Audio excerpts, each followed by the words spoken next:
do have quorum. Actually, I have a full attendance this evening. So I'm going to go ahead and call this evening's meeting of the Board of Zoning Appeals for the City of Florence to order. Remind everybody to unmute your mics. And Miriam, if you don't mind, if you have a chance to speak, just speak into the closest mic to you. This one right here. Okay. Yeah. First item on this evening's agenda is approval of the minutes of the February 27th, 2025 meeting. Those minutes were sent to members of the board in ample time to review. Are there any amendments or changes to those minutes? They're being done. Do we have a motion to approve those minutes? So moved. All in favor signify by saying aye. Aye. All opposed? Ayes have it. Motion carries. The minutes are approved. Next item on this evening's agenda is BZA hearing number 2025-04. Request for a variance from the side setback requirement for a swimming pool. Location is 1052 Oak Bend Lane. Tax map number 07510-01-001. Owner of record is Dr. and Mrs. Walter Connor. The applicant is Tara Reeves of Dreamscape Pools. The zoning district is listed as Neighborhood Conservation 10. The board will now hear from city staff. All right. Good evening, everyone. So this is a request from the variance for setback requirements for a swimming pool at a single-family home at 1052 Oak Bend Lane.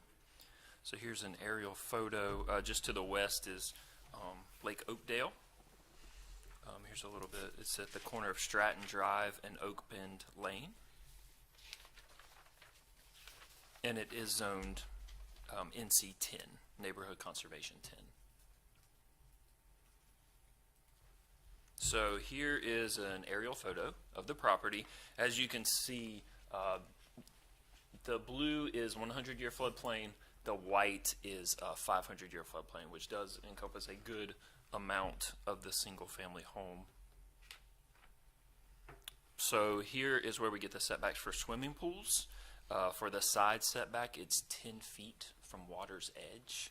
So tonight the applicants are asking for a variance. They want to put it 7.77 feet from the side property line, resulting in a variance of 2.23 feet. Very precise. Yes. So here's the site plan showing that. So this shows the flood zone. This also shows a carport that is attached to the residence. And then at the very bottom is a detached garage. So when you factor in the flood zone, the existing structures, the placement of the house, it is resulting in this variance request for the applicant. Here's some site photos. The top left, you can see the fence that the pool will be behind the fence. It will be shielded from the road in the front and on the side, so it will not be visible from adjacent properties. As you can see, there's the street. It's a pretty good ways off. It kind of has some weird property lines out there. That this area is sort of an access point to a parcel further back, so it really scrunches up the property lines. And then this photo over here on the right is the carport structure. You can sort of see the garage in the background on that top photo.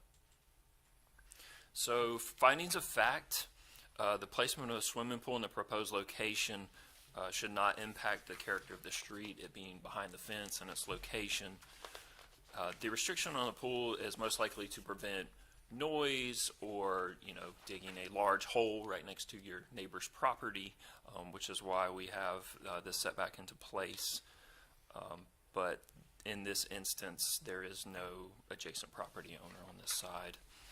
The footprint of the house and the carport limit the location as well as the floodplain that we showed you earlier. Adherence to the strict terms of the ordinance would mean that the owner would not be able to add this pool to their property. And again, because it's behind the house with a 6-foot tall privacy fence and on the street side property line along Stratton Drive, we feel that the impact would be negligible to adjacent properties. And that does conclude staff's report. Thank you very much. Are there any questions for city staff from members of the board? Go, Ms. Woods. Okay, can you go back to the picture with the 7.7 with the floodplain Oh, yes, ma'am. right there? Okay, so basically you're telling me if they build their pool, it's gonna be directly where the floodplain is at, right? Where it's potential for flooding. Yes, they are keeping it out of the 500-year floodplain where no permanent structures can be constructed. So where they're proposing the pool, they're missing the carport, the garage, the flood zone in the house. It's kind of, so it will not be in the floodplain, to answer your question. Okay. Okay. And what the proposed pool, is that supposed to be that little block at the, right underneath that, where that line is at? Yes. Is that supposed to be the proposed pool? Yes, it's the small rectangle. Yes, ma'am. Okay. And then them asking for 7.77, which would be a variance of 2.23 feet.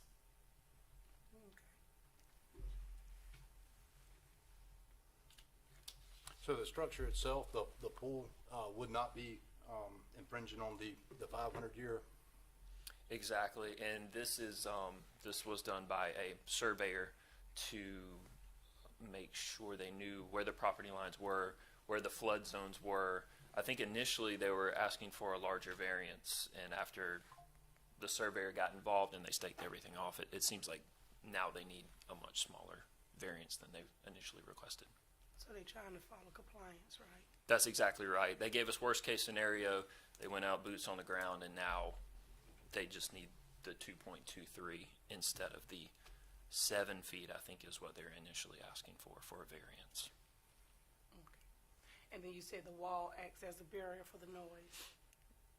Yeah, we think that the pool's having to be 10 feet from other property owners is probably a noise thing, also maybe a structural thing, just, having a hole in your backyard being close to your neighbor's structures. Right.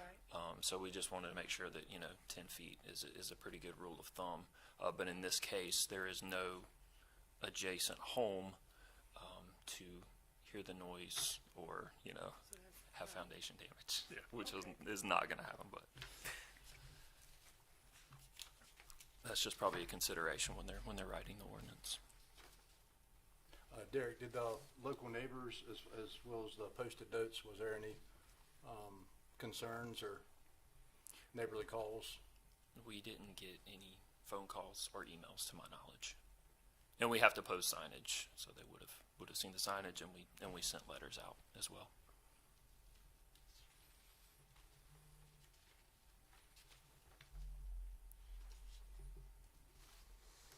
Any other questions from members of the board for city staff?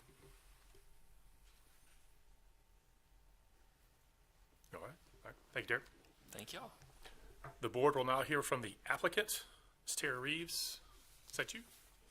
All right. If you don't mind, step up to the podium and the microphone. It's a quasi-legal hearing, so I'm going to swear you in. Just state your name clearly into the microphone. My name is Tara Reeves. All right, Ms. Reeves, do you promise that the testimony you are about to give is the whole truth? It is the whole truth. All right, go ahead. To be honest with you, I thought that we were still requesting the variance to be 3 feet. So I guess I do have a question about where the Gotcha. 7 point, when the surveyor, so I didn't know, I know that he was looking at it to kind of coincide with what we were doing. And if that was his judgment, that 7.7, we were actually asking for it to be 3 feet Okay. from the property line. Okay. And here's the thing, and if it ends up being that 7 point, I don't think that he made it. I don't know if there was a reason he specifically put it there. But the homeowners requested to be 3 feet away from the fence. And there, what we would be doing is putting a 6-inch rock bed on that side, on that fence side. There's still 10 feet before, there's still 10 feet there, and then you've got the street side there at Stratton. And they actually have their equipment where where their water will be pumping through is going to be up towards the house, and then they have an actual city drain out in front of their house. So there'll be zero impact to the flood zone back there. Any water drain would be drained to the front to that. So the reason that we were asking for it to be pushed 3 feet away from that property line where their fence is now is so that they would have more room on the structure side if they ever needed to get in and out of there. So it would be easier to take down a fence that's vinyl than it would be a brick structure. So that's what we were asking. I don't know if there was a reason why he put it that way, but the homeowners did request. I think that you have too a 3D, a link to a 3D. I sent it, and Elaine looked it over, and she said that would probably suffice. It has a 2D and a set of 3D renderings as well. So it shows it 3 feet away, and that's what the homeowner asked for. Again, Initially, the site plan that was in the staff report, we initially presented to Board of Zoning Appeals does ask for, a 7-foot variance, 3 Yep. feet, which was, sort of a hand sketch. And then we got this from the surveyor, and it was my interpretation from Elaine, creating that PowerPoint presentation that it had changed. That is okay. what she told me. And my latest conversation with the homeowners, it hasn't. So that's what they're actually requesting. I think that the surveyor just kind of placed it there because they were going off of, I don't know what they were going off of, but our drawings are actually to scale, should be to what we're looking to do there. And again, the left to right really doesn't impact the flood zone, and the left to right really, the reason we're asking for it to go to left a little bit more, so we would, have to take down a brick structure if we needed to do anything and have access. They would take down just the vinyl fence. So, Okay, let me ask the city a question, because the floodplain is not necessarily to where the pool is going to affect the floodplain. It's more so if the flood was to rise and goes into the yard, that was the main purpose, right? For the That's exactly setbacks, right. Yeah, so Okay, everyone- Right. If that the I'm case, sorry. okay, go ahead, I'm sorry. Oh, I'm sorry. So yeah, the 100-year floodplain, every 100 years, this is about where the water gets to. 500 years, this is about where the water gets to, as a good indication. Obviously, we can have larger storms, and they could impact the pool. But where they placed it now, no, they're not in any floodplain Right. danger. With the numbers that we have here on this paper though, right? Exactly. Because what she's saying is Right. not what we're seeing. That's exactly right. Even with the change, they're still good. yep. Okay. 'Cause Yes, it would ma'am. shift left to right instead of closer to the flood zone. Yes, ma'am. Okay. Does that make sense? Does I that make understand sense? what you're Okay. saying, yes. Are there any questions for the applicant from members of the board? I have one question. You said they have an existing drain in the front. Yes, ma'am. Is It's that a city storm drain out front. So a lot of times if we have an HOA or any kind of concern that's about where's that water going to go, if there is any water to be released from that pool, where does it go? So instead of it having any, impact on, or in disturbance behind where that flood zone would be, they would have their water would be drained to the front to the storm drain, and it's right in front of their house. So. Okay, so it's been there, but do they have flooding in that neighborhood when we have these heavy rains? They're Is that actually why the sitting up city- pretty high, and where their house is and everything, I can see why the zone, it's been zoned that way. I don't know when the last time they had, a big enough for, and they haven't lived there that long either, but, so, the house itself sits up pretty high. So But yet- would y'all actually have a drain line to the front of the house where the city has a manhole, or looks like a Yes, sewage? sir. Their plan is to put just a flex pipe. Normally, we just have like 2 feet away from the equipment pad. With theirs, they're going to have a flex pipe that just would roll out to the street from there. So it won't be anything permanent. It'll just be when they're using and dispelling water. And dechlorinated pool water is an allowable discharge for stormwater.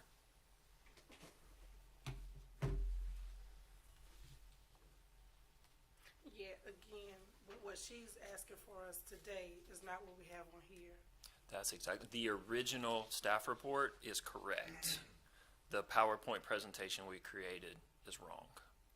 Okay, so it's not 7.7. What's the numbers? So we're asking for a 7-foot variance That's correct. to be only 3 feet from the property line. That's correct. That's, okay. Yeah, on attachment E, it indicates, she has some writing at the very bottom as well, saying 3 feet to be decided to property line, so that's what they're asking for. That's exactly right. Yes, sir.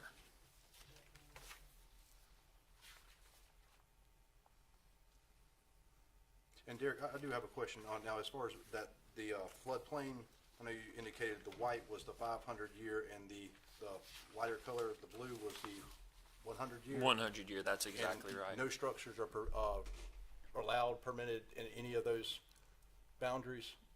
That's correct. Not without, I believe you can be in the 500 year with making special allowances based on federal regulations, but for the most part, no. We don't want structures in the floodplain. Not even with a variance from the city, or this would be more of a federal issue? It would be, if it was in the floodplain, if they were proposing it to be in the floodplain, there are things that you can do to make a structure able to be placed in the flood zone. But in this instance, it's not an issue because it won't be in the floodplain. It's far enough, it won't affect anything as far as what they're building. That's exactly right. Even with the 3 inches away from the fence. Exactly. Yes. Yeah. The left or right is not an issue. If it was going south, potentially, but where they're requesting, no, it would not affect the floodplain.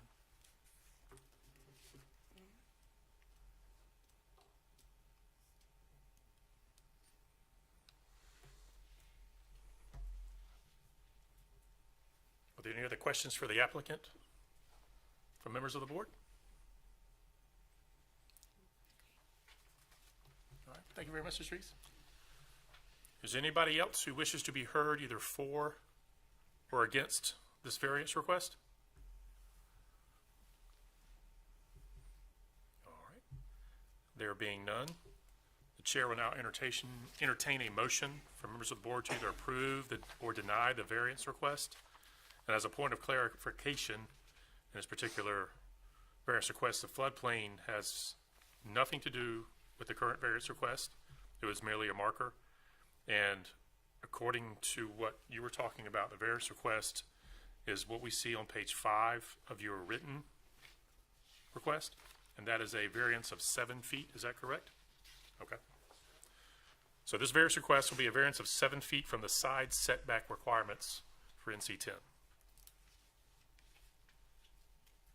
Hope that's clear as mud to everybody.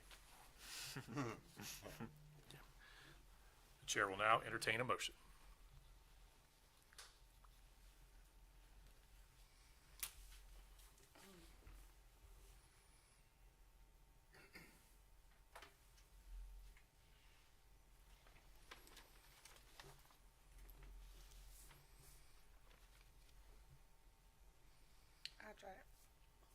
I make motion to approve. I'm sorry, Ms. Jones? I didn't hear. I'm sorry. I'll make the motion to approve. Very well. Okay. Ready? Yep. All right. That a variance from the terms of the Unified Development Ordinance would not be contrary to the public interest where owing to special conditions, a litter enforcement provisions will in an individual case result in unnecessary hardship. The placement of swimming pool in the proposed location will not affect any neighbors nor impact the character of the street due to no adjacent neighbors. The spirit of the Unified Development Ordinance will be observed, public safety and welfare secured, and substantial justice done. The restrictions on the pool locations are in place to prevent noise and other issues that may be detrimental to neighboring lots. Placement of this pool on the street side will meet the intent of the ordinance without infringing on the privacy of a next door neighbor. That there are extraordinary and exceptional conditions pertaining to the particular piece of property. The footprint of the house and carport along with the location of the floodplain limit the options for placement of the pool where it does not affect the floodplain. That these conditions do not generally apply to other property in the vicinity. The lots in this neighborhood are generally the same size as are the houses. The footprint of the house and the dominance of the floodplain are unique to the particular property, will be placed and will stay within 7 foot from the side, not affecting the sides. I want to say I got that right.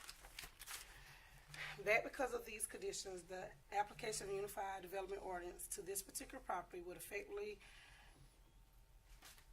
restrict the utilization of property as follows. Adherence to the terms of the ordinance will result in the inability of the owner to add a swimming pool to this property. Therefore, with them following the ordinance that's given today, they will be able to add the swimming pool to their property following the ordinance. That the authorization of a variance will not be a substantial detriment to adjacent property or to the public good, and the character of the district will not be harmed by granting the variance. because the pool is proposed to be behind the house, behind a 6-foot tall privacy fence, and on the street side property line along with Stratton Drive, its impacts on the street and on the neighbors will not be negligible. I think I said it right. That's it. All right, thank you, Ms. Singley. We have a motion to approve the variance request. Do we have a second? Second. Thank you, gentlemen. All those in favor signify by saying aye. Aye. All opposed? The ayes have it. The motion carries. The variance request is approved. And just for clarification, that was, let me go back. This is for Elaine. That was Mr. Nolan and Mr. Valerie making the second. Is that correct? Yes. Just want to make sure. All right, cool. All right, there being no other items on this evening's agenda, is there anything staff wishes to address? No, thank you everyone for showing up, and hope y'all have a great night. Yes. I want to thank the members of the board for being here. I don't know, maybe you bring us good luck. You're welcome to come back next month. We'll see what happens. Yeah, we got everybody to